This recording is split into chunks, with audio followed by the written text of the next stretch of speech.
नमस्कार मित्रांनो, स्वागत आहे आपले स्वामी ॲस्ट्रो गुरु चॅनलला। आज आपण जाणून घेऊया मकर संक्रांत विषयी। चला व्हिडिओला सुरुवात करू।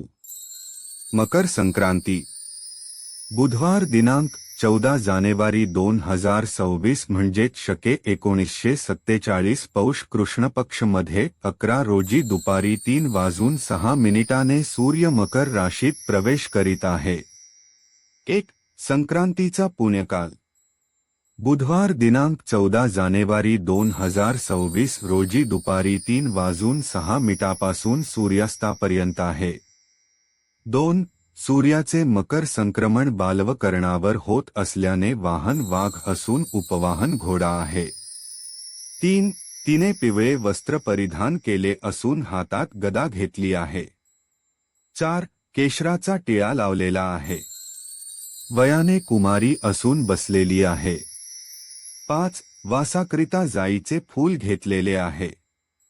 पायस भक्षण करीत आहे। 6 सर्पजाती आहे। भूषणार्थ मोती धारण केले आहे। 7 वारनाम व नक्षत्रनाम मंदाकिनी असून सामुदाय मुहूर्त 30 आहे। 8 पूर्वेकडून पश्चिमेस जात आहे व वायव्य दिशेस पाहत आहे। संक्रांतीचे फल संक्रांतीने ज्या वस्तू परिधान केल्या आहेत त्या वस्तू महाग होतील। संक्रांती जेथून आली आहे तेथील जनतेला सुख प्राप्त होईल। संक्रांतीला काय दान करावे? नवे भांडे, गाईला घास, अन्न, तेलपात्र, गूळ, तीळ, सोने, भूमी, गाय, वस्त्र, घोडा इत्यादी यथाशक्ती दाने द्यावी।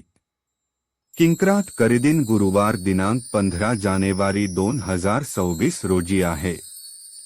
संक्रांतीमध्ये कोणती कामे वर्ज्य करावी? दात घासणे, कठोर बोलणे, वृक्षगवत तोडणे, गाई-म्हशींची धार काढणे व कामविषयक सेवन ही कामे करू नये। अधिक माहितीसाठी स्वामी ॲस्ट्रो गुरु चॅनलला फॉलो आणि सबस्क्राईब करायला विसरू नका।